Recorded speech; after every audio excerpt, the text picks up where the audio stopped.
Life has a funny way of taking unexpected turns. For James Peterson, that turn came on a quiet Sunday evening in his Boston apartment. At 38, he sat alone at his kitchen counter, stirring a cup of coffee that had long gone cold, while his laptop glowed with dozens of open tabs about adoption. 3 years had passed since he lost his wife, Maria, to cancer. The silence in their once lively home felt heavier with each passing day. His work as a software engineer kept his mind busy during office hours, but evenings and weekends stretched endlessly. Their dreams of having a big family had died with Maria, or so he thought. Just browsing, he whispered to himself as he clicked through another adoption website. That's what he'd been telling himself for the past few months. He wasn't really going to adopt. He was just looking. His mouse hovered over the available children section, and his heart did that familiar little jump it did every time he allowed himself to imagine being a father. That's when he saw them. 5 beautiful girls, aged 4 to 12, their profiles linked together with a note in bold, seeking to be adopted together. Their smiles jumped out from the screen, each unique yet carrying the same spark of hope. The oldest stood protectively near her sisters, her hand resting gently on the youngest one's shoulder. Even through a photograph, you could see the unbreakable bond between them. James sat up straighter, his coffee forgotten. He read their brief description once, twice, 3 times. The words "must be adopted together" appeared multiple times, along with phrases like "loving home" and "special family needed." Most potential parents were looking for single children or maybe pairs of siblings. 5 at once? It seemed impossible. But something about these girls wouldn't let him close the tab. He thought about his own childhood, growing up with 3 brothers, the constant noise and chaos that he used to complain about but now missed dearly. His 4-bedroom house, which had felt too big and empty since Maria's passing, suddenly seemed like it could be just right. "Am I crazy?" he asked Maria's photo on the wall. Her smile, frozen in time, seemed to encourage him as it always had. He could almost hear her voice. Sometimes the craziest decisions are the most right. That night, James couldn't sleep. He paced his house, walking from room to room, imagining childish laughter filling the spaces. The guest room could fit 2 beds easily. The home office could become another bedroom. The backyard, which he'd neglected, could have a swing set.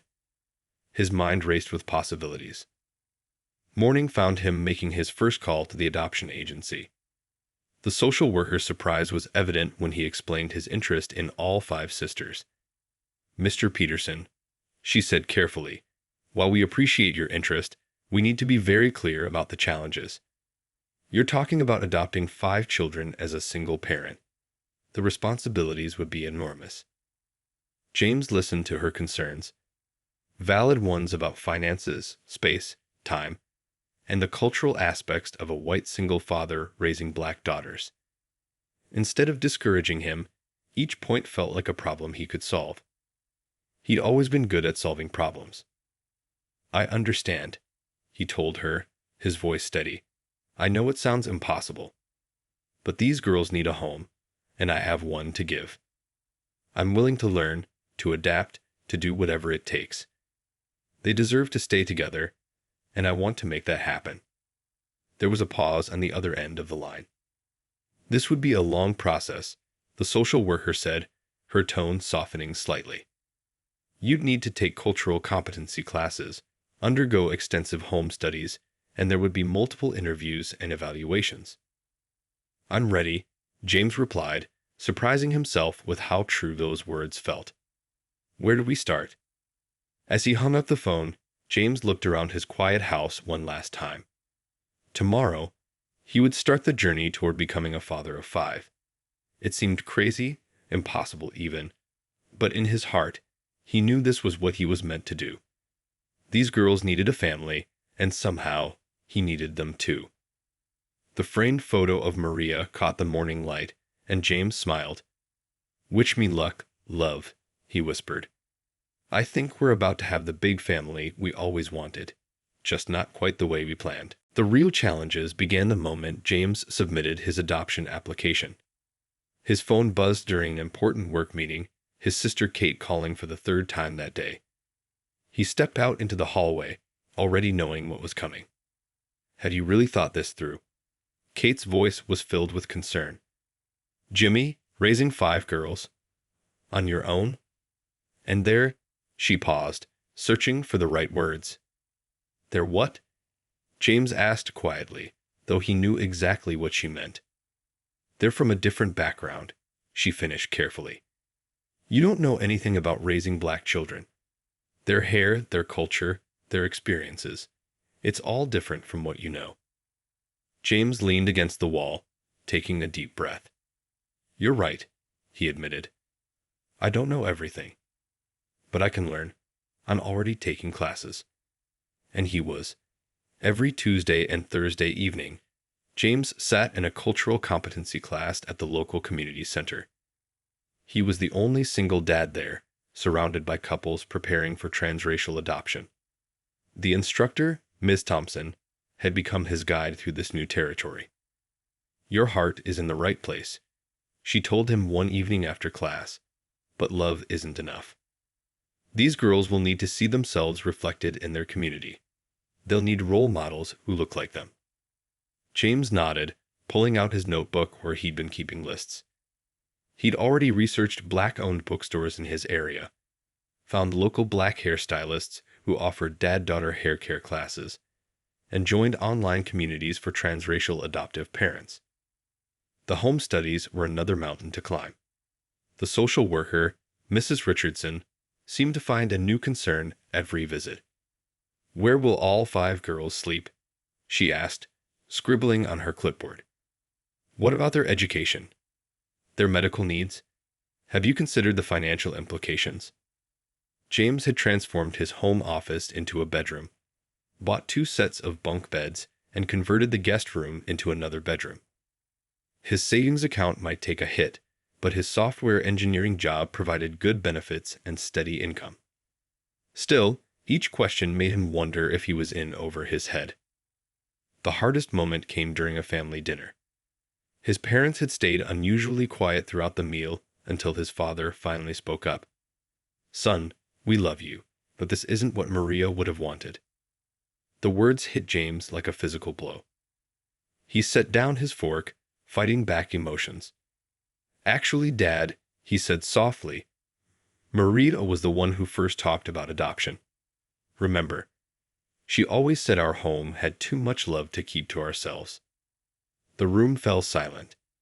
His mother reached across the table and squeezed his hand, tears in her eyes. Slowly, reluctantly, his family began to see what he saw. Not an impossible challenge, but a chance to create something beautiful. The weeks turned into months. James's house slowly transformed. The walls, once bare except for Maria's photos, now held artwork celebrating black culture and history. The bathroom cabinet filled with proper hair care products. The kitchen shelves stocked with cookbooks featuring soul food recipes he was determined to master. Every step forward came with 2 steps of scrutiny. Another home visit. Another interview. Another evaluation. Some nights, James lay awake wondering if he was crazy to think he could do this.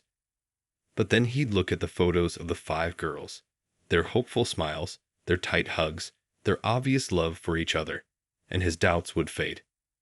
Tell me honestly, Mrs. Richardson asked during her final visit, why these girls? Why all 5? James thought about all the practiced answers he'd given over the months.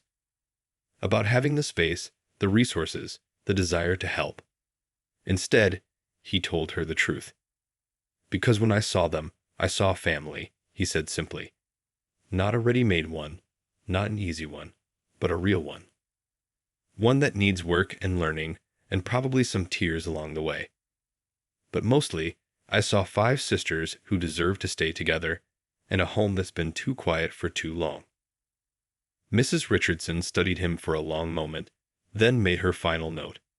For the first time since they'd met, she smiled. The day the girls finally came home felt like jumping into the deep end of a pool.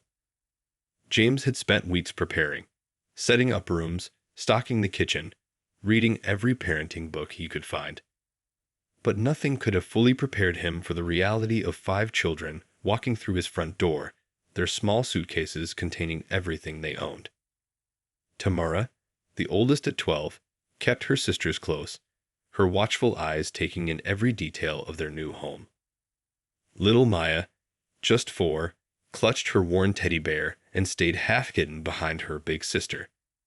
The middle girls, Lily, Rose, and Violet, aged 7, 8, and 10, held hands in a chain, their expressions a mix of hope and uncertainty. "Would you like to see your rooms?" James asked, trying to keep his voice steady despite his racing heart. The girls nodded, following him up the stairs in a tight group. He'd spent hours arranging everything, hoping to make each space feel personal and welcoming. "The beds have your names," Lily pointed out, her voice barely above a whisper, touching the decorated nameplate on one of the bunks. It was the first thing she'd said since arriving. The first few days felt like a careful dance. James learned quickly that each girl had her own rhythm, her own needs. Tamara stayed up late, checking on her sisters multiple times each night, a habit formed from years of being their protector. Maya would only eat if her food didn't touch on the plate. Rose hummed quietly when she was anxious, which was often. Breakfast became their first battleground and breakthrough. James had burned the first batch of pancakes, setting off the smoke alarm and sending Maya into tears. But then Violet, usually so quiet, stepped forward. "Can I help?" she asked softly. "I used to make breakfast sometimes, at the other house." Together, they made a new batch. As the kitchen filled with the smell of fresh pancakes, the other girls drifted in. Soon, they were all involved. Tamara showing him how they liked their eggs, Rose carefully setting the table, Maya giggling as she added chocolate chips to make pancake faces. Hair care proved to be another challenge. James had practiced on dolls, but real hair was different. His first attempt at braiding Lily's hair ended with both of them frustrated and near tears. "You're doing it too loose," Tamara said, finally stepping in. She stood behind him, guiding his hands. "Like this? See? You have to keep it tight at the root."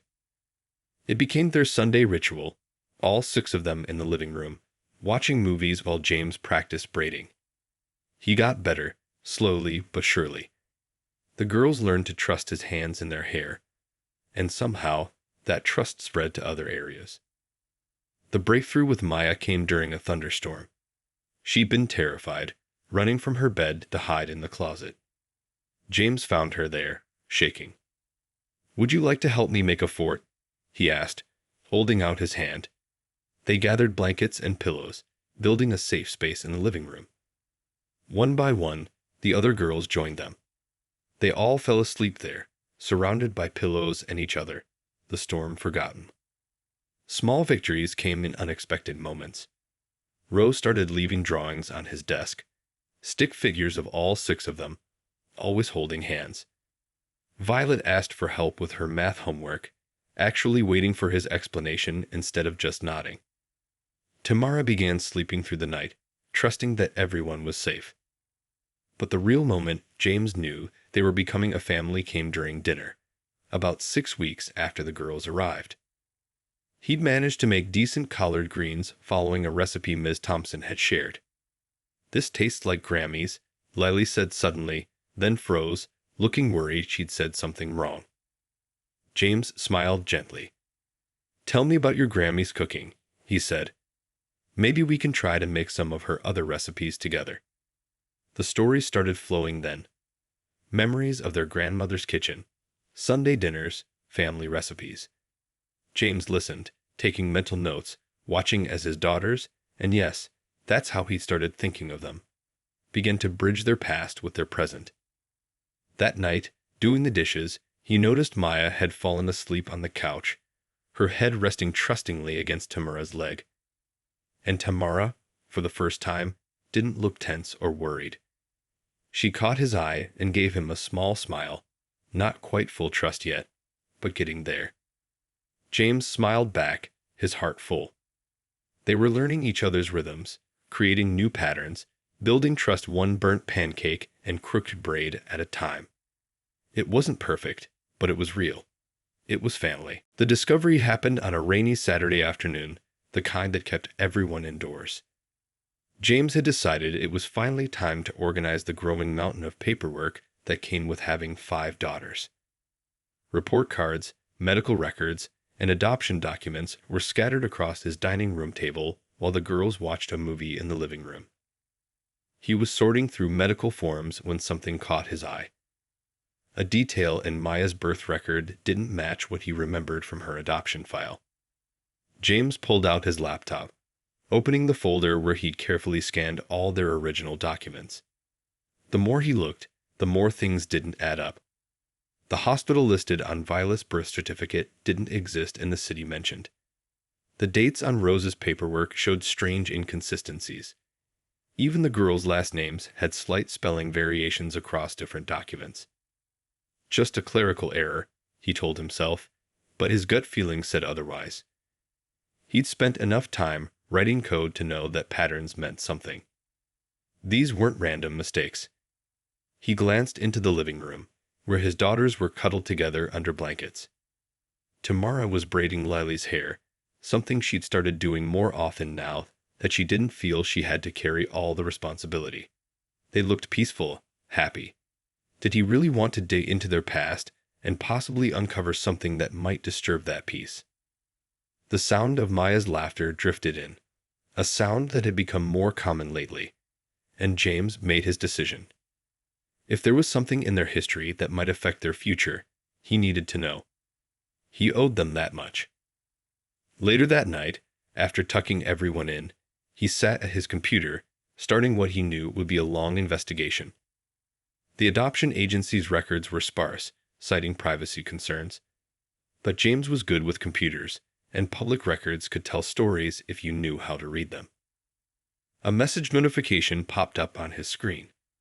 It was from Mrs. Richardson, the social worker who had handled their case. She was checking in, as she did every few weeks. James stared at the message, debating whether to share his concerns. "How much do you know about the girl's background?" he finally typed. Her response came quickly. "Their case was transferred to us. Why do you ask?" James attached scans of the documents, highlighting the discrepancies. The typing indicator appeared and disappeared several times before her reply came. "I see what you mean. This is unusual." His phone rang moments later. Mrs. Richardson's voice was serious. "James, I need you to be very careful with this. Sometimes in the foster system, especially with siblings, things get complicated. Are you sure you want to pursue this?" He looked at the wall where he'd hung their first family photo. 5 bright smiles, still cautious but genuine, and his own goofy grin as he held Maya on his hip. They'd come so far. They deserve to know their full story, he said quietly. Whatever it is. The girls' files came from 3 different counties, Mrs. Richardson said after a long pause. That's not typical for siblings, especially ones so close in age.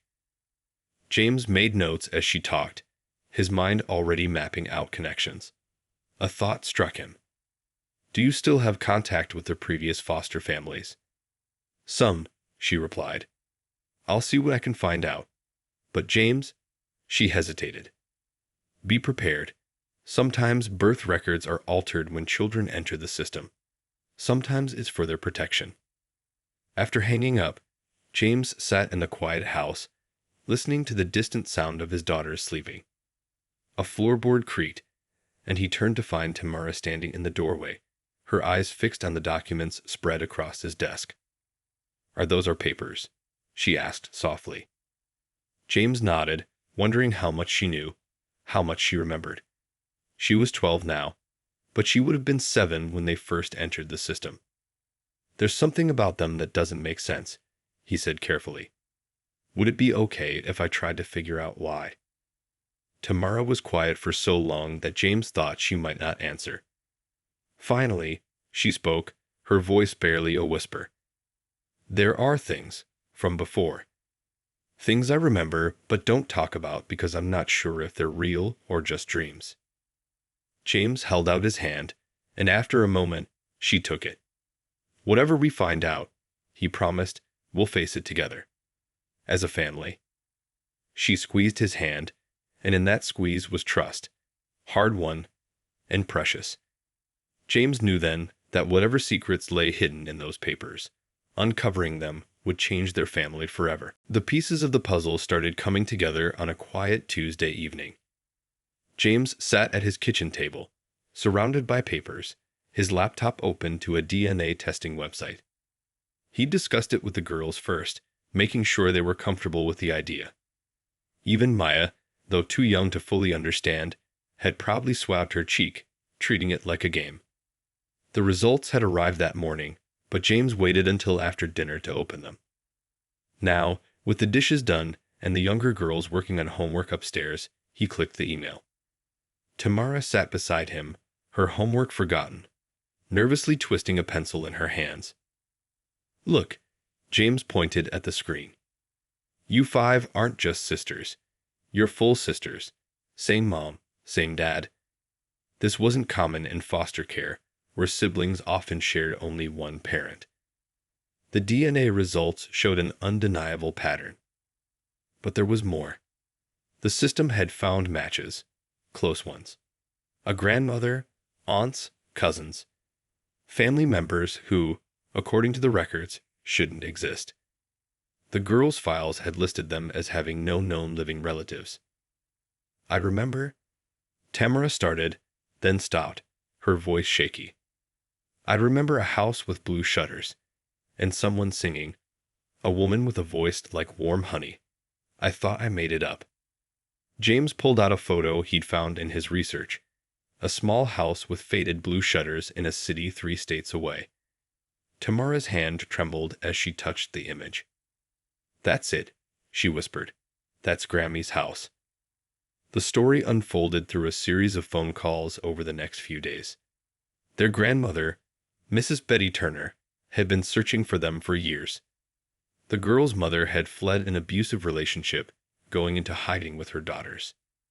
But when she fell ill, the system separated them, and paperwork was deliberately obscured to protect them from their father. "My babies," Mrs. Turner cried over the phone when James first contacted her. "I looked everywhere. The authorities said they couldn't tell me anything for their safety. I never stopped searching." Each conversation revealed more. The humming Rose did when anxious. A lullaby their mother used to sing. Maya's insistence on food not touching on her plate. A habit she'd picked up from their grandmother. The stories tumbled out, filling gaps James hadn't even known existed. He watched his daughters absorb each new piece of information. Violet started drawing pictures of the blue-shuttered house. Lily asked questions about their mother, what foods she liked, what made her laugh. Even Maya seemed to sense the shift, asking more often about before. But it was Tamara who transformed the most. Years of being the keeper of half-remembered memories, of doubting what was real, lifted from her shoulders. She began sharing stories she kept locked away. Summer afternoons picking berries in Grammy's backyard, Sunday dinners with cousins, the smell of vanilla in their mother's hair. "Why didn't anyone tell us?" Rose asked one evening, curled up on the couch with her sisters. The question hung heavy in the air. James chose his words carefully. Sometimes adults think they're protecting children by keeping secrets. It doesn't make it right, but that's why it happened. The DNA tests revealed more relatives. An aunt in Chicago, cousins in Atlanta, a whole network of family they never knew they had. Pictures started arriving in James's email. Family gatherings, holiday celebrations, birthdays they'd missed. "Look how much you look like your mom," James said softly, showing Tamara a photo of a young woman with her same bright smile. "Do you think?" Tamara hesitated. "Do you think this changes things? With us, I mean." with our family here." James pulled her close, his heart aching with love for this brave girl who'd carried so much for so long. Family isn't about choosing one or the other. It's about making room for all the love there is. That night, he added the new photos to their family wall, past and present together. The girls crowded around, pointing out familiar features they shared with relatives they were just discovering. Maya reached up, touching a picture of their mother. "She has my nose," she said proudly. "Yes, she does," James agreed, watching his daughters find pieces of themselves in their history. The truth hadn't torn them apart as he'd feared. Instead, it was making them whole in a way he hadn't known they needed. The day of the family reunion arrived with a mix of excitement and nervousness. James had spent weeks planning every detail, turning his backyard into a welcoming space with string lights, comfortable seating, and plenty of room for everyone to gather. The girls had been up since dawn, changing outfits multiple times and pacing the house with nervous energy. "What if she doesn't like us?" Violet whispered, smoothing her dress for the 100th time. The she was their grandmother, Mrs. Betty Turner, who was driving in from 3 states away for their first in-person meeting. "Honey," James knelt down to meet her eyes, "she already loves you. She's been loving you every single day for the past 5 years, even when she couldn't find you." The sound of a car pulling into the driveway made everyone freeze. Tamara grabbed Maya's hand automatically, a protective gesture that had become less frequent, but still appeared in moments of uncertainty. James gave them all an encouraging smile and went to open the front door. Mrs. Turner stood there, a small woman with kind eyes and gray hair neatly braided back. She carried a large photo album and what looked like a handmade quilt. For a moment, nobody moved. Then Maya broke free from Tamara's grip and ran forward. "Grammy," she said, looking up with wide eyes, "I remember your cooking smell." Mrs. Turner's eyes filled with tears as she knelt down, opening her arms. "Yes, baby. That's the vanilla extract I always wear on my wrists when I bake." It was like a dam breaking. The other girls rushed forward, and suddenly the entryway was full of hugs, tears, and exclamations of recognition. Mrs. Turner touched each face gently, as if making sure they were real. "Look at how tall you've grown, Tamara," she said, her voice shaking. "And Lily, you still have that little dimple when you smile. Rose, your hair curls just like your mama's did." They moved to the living room, where Mrs. Turner opened the photo album. "I brought your history," she said, patting the space beside her. The girls crowded around, eager to see. "That's your mother on her first day of school." She pointed to a photo of a smiling girl with beads in her hair. "And here she is at her high school graduation. She was so proud that day." James watched from the doorway, his heart full as he saw his daughters discovering their past. They found their mother's features in their own faces. Violet had her eyes, Tamara her smile, Rose her curls. "And this," Mrs. Turner pulled out the quilt. "I made this while I was searching for you. Added a square each month, praying I'd find you." The quilt was a beautiful mix of blues and purples, each square telling a story of love and hope. As the afternoon went on, more family members arrived. An aunt brought old home movies. Cousins close to the girls' ages broke the ice with games in the backyard. The house filled with the smell of familiar foods as Mrs. Turner took over the kitchen, teaching James and the girls' family recipes passed down through generations. "You've done good with them," Mrs. Turner told James quietly as they watched the children play. "I was worried when I heard a single white man had adopted all 5. But I see now, you're exactly what they needed." "They're what I needed too," James replied honestly. I hope you can be part of their lives now. They should have both." Mrs. Turner patted his hand. "You're family now too," she said simply. "All of us, together." Later, as the sun set and family members gathered around the backyard tables, James watched Maya fall asleep in her grandmother's lap while Tamara and her cousins shared stories like they'd known each other forever. Rose and Violet were learning to make their grandmother's famous sweet potato pie, and Lily was showing her aunt her art collection. The fear that finding their birth family would somehow lessen their bond with him had vanished.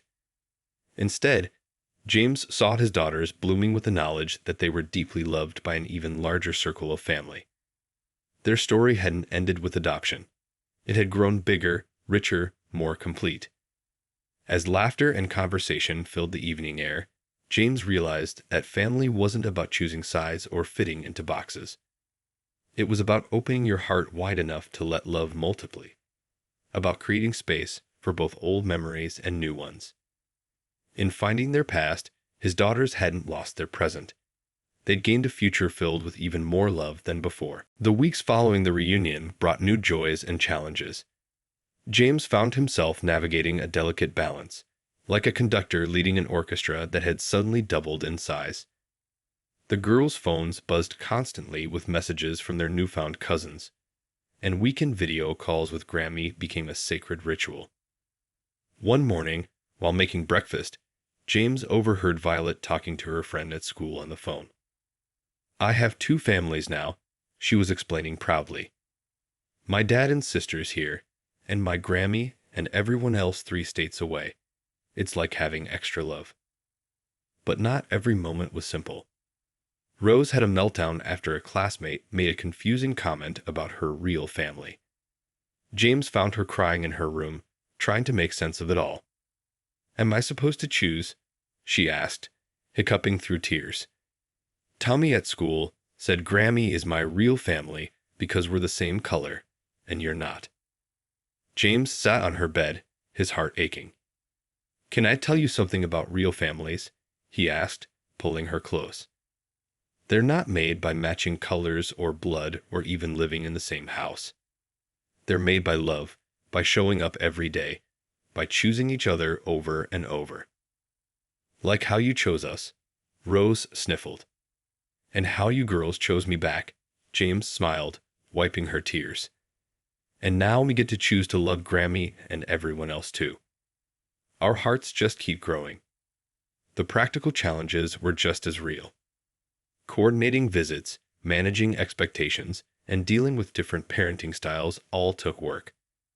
Grammy wanted to spoil the girls with sugary treats and late bedtimes during visits, while James tried to maintain their routine. "I missed 5 years," Mrs. Turner said when James gently brought it up.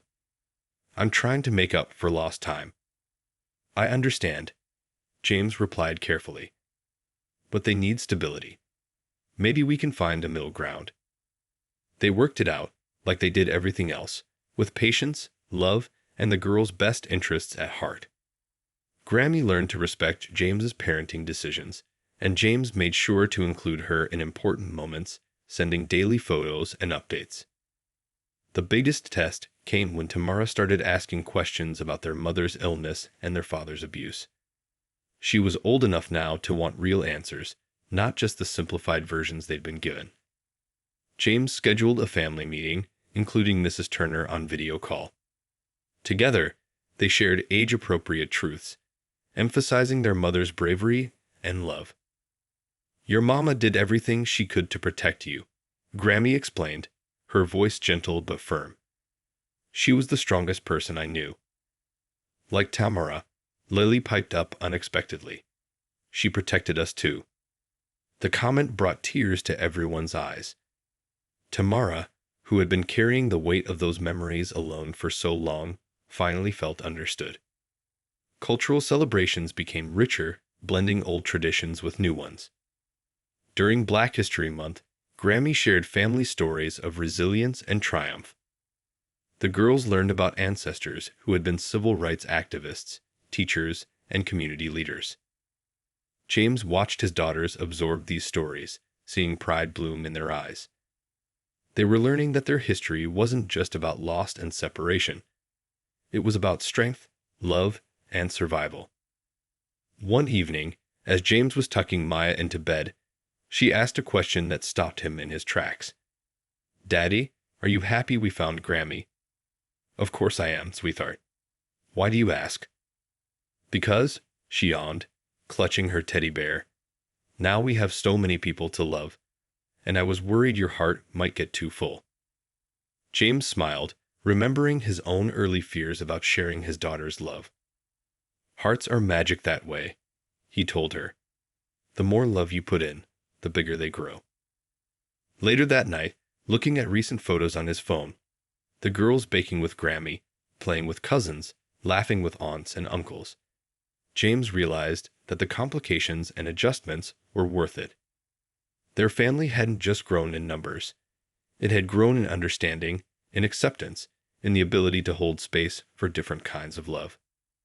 The growing pains were real, but they were the kind that made you stronger, like muscles after exercise. Their family story was still being written, each day adding new chapters of love, learning, and connection. The courthouse always felt intimidating, but today it was different. James adjusted his tie in the reflection of his car window, then turned to help Maya straighten her dress bow. All 5 girls wore matching blue dresses, their choice, with their hair beautifully braided by Grammy the night before. "Ready for our big day?" James asked, his heart swelling with emotion. Today wasn't just another court appearance. Today, they were adding their birth family's name to their legal names, honoring both their past and present. "I get to keep both names?" Lily had asked when James first proposed the idea. "Like how I have both families?" "Exactly," he told her. "Your middle name will be your birth family's name. It's part of who you are." Now, standing outside the courthouse, James watched his daughters practically bouncing with excitement. Grammy had driven up for the occasion, along with 2 aunts and several cousins. The hallway outside the courtroom looked like a family reunion. "The judge is ready for us," Mrs. Richardson announced, poking her head out of the courtroom. She'd stayed their social worker even after the adoption was finalized, becoming more like family than a government official. The courtroom felt warmer than James remembered from previous visits. Maybe it was the afternoon sun streaming through the windows, or maybe it was the way it was filled with love and support instead of anxiety and uncertainty. Each girl would have their moment before the judge.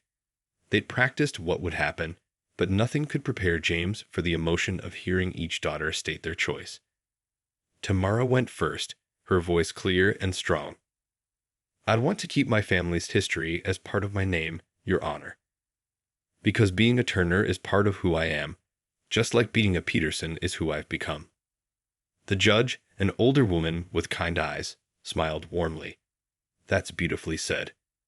And you understand that you're choosing to legally add Turner as your middle name?" "Yes, Your Honor. Turner was my mother's name, and my Grammy's name. Now it will be my middle name, while Peterson stays my last name. Because that's my dad's name." One by one, each girl stood before the judge. Rose spoke about wanting to honor both families. Violet talked about how having both names made her feel whole. Lily shyly explained that 2 names meant double the love. When it was Maya's turn, she looked tiny standing before the judge's bench. But her voice rang out clear. "I want my mommy's name in my name, and my daddy's name too. Because love doesn't divide, it multiplies." James wasn't sure who started crying first. Maybe it was Grammy, maybe one of the aunts, or maybe it was him. The judge had to pause for a moment, dabbing at her own eyes with a tissue. "In all my years on the bench," she said, "I've never seen a family that better represents what love and acceptance truly mean." She signed each document with flourish, making it official. As they walked out of the courtroom, their extended family surrounded them with hugs and congratulations. Grammy pulled out a surprise: 5 delicate gold necklaces, each engraved with both family names.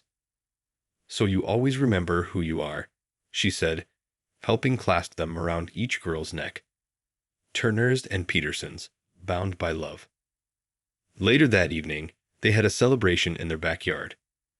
James watched as his daughters showed off their new necklaces to cousins, played tag with friends from school, and proudly practiced writing their new full names. Mrs. Richardson pulled him aside during the party.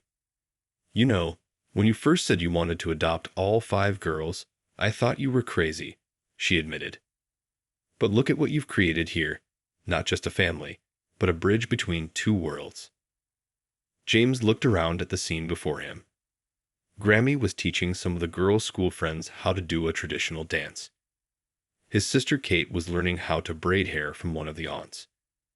The kids were all playing together, their laughter filling the evening air. "We're not a bridge between two worlds," he said softly.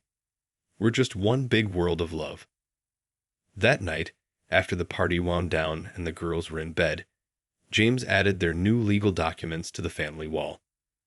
Their names now told a complete story, honoring their past, celebrating their present, and promising a future rich with love and belonging.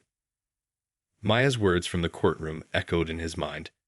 Love doesn't divide, it multiplies. Sometimes, he thought, the greatest wisdom comes from the smallest hearts. 5 years passed in a blink of an eye. James stood in the backyard, hanging the last of the graduation decorations. Purple and gold streamers danced in the spring breeze, Tamara's high school colors. How did his oldest daughter get to be 18 so fast? "Dad, have you seen my cap?" Tamara called from inside. "I need to practice the tassel thing." He smiled, remembering the scared 12-year-old who had first walked through his door. Now she stood tall and confident, accepted into college with a full scholarship, ready to study social work. "She wants to help other kids like us," Violet had proudly told everyone who would listen. The backyard was transforming into party central. Grammy had arrived 3 days early to start cooking, filling the kitchen with the smell of mac and cheese, collard greens, and her famous peach cobbler. The girls' aunts, uncles, and cousins would be arriving soon, along with school friends and neighbors. "Found it," Rose announced, emerging with Tamara's graduation cap.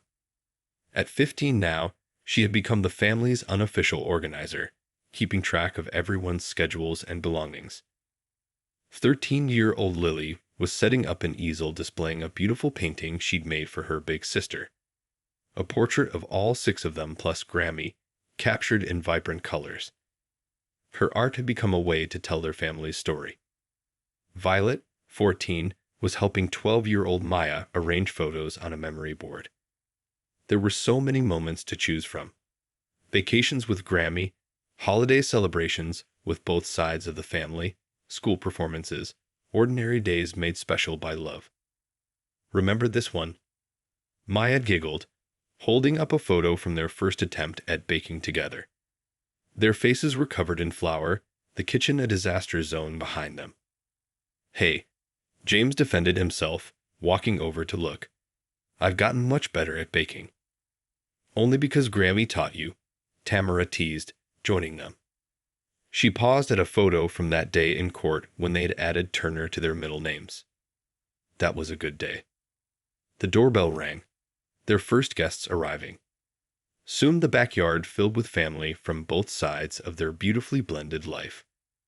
Grammy was showing James's mother her secret recipe for sweet potato pie, while his brother played basketball with some of the cousins. Mrs. Richardson came too, no longer their social worker, but still part of their story. "I use your family as an example," she told James, "of how love can bridge any gap, heal any wound." Before the party really got going, Tamara asked for everyone's attention. She stood nervously, holding a piece of paper. "I have to give a speech at graduation tomorrow," she began, "about what family means to me. I thought maybe I could practice it here first, with my real audience." Everyone gathered around as she unfolded her paper. 5 years ago, I was a scared kid who thought family meant only what you're born into. Then a goofy white guy with a big heart showed up and changed everything. People chuckled, and James felt tears starting. He taught me that family isn't about matching skin colors or sharing blood. It's about choice. Every day, he chose us. And eventually, we chose him back. Then life gave us an amazing gift. It gave us back the family we thought we'd lost forever. Grammy wiped her eyes as Tamara continued. "Some people ask if it's confusing, having 2 families, 2 histories, 2 names. But that's like asking if your heart gets confused loving more than one person. Love doesn't get smaller when you share it, it grows. Every person who loves you adds to your story, makes your world bigger, brighter. She looked around at all the faces watching her, brown and white, related by blood and by choice, all connected by love. Tomorrow, I'll graduate as Tamara Turner Peterson. Both names tell my story. Both families made me who I am. And as I head off to college to study social work, I carry one important lesson. Family isn't about fitting into one box. It's about building a bigger table where everyone belongs. The backyard erupted in applause and tears. James hugged his oldest daughter, remembering the day he first saw 5 sisters on an adoption website and dared to dream of being their father. "You did it, Dad," Tamara whispered. "You made us whole." "No," he corrected gently, watching his other daughters run to join their hug. "We did it together, all of us." As the party continued around them, James looked at his family, all of his family, and saw their story written in smiles, in hugs, in the easy way they moved between cultures and traditions. They had created something rare and beautiful, a place where love knew no boundaries, where differences were celebrated, where healing happened through acceptance and understanding.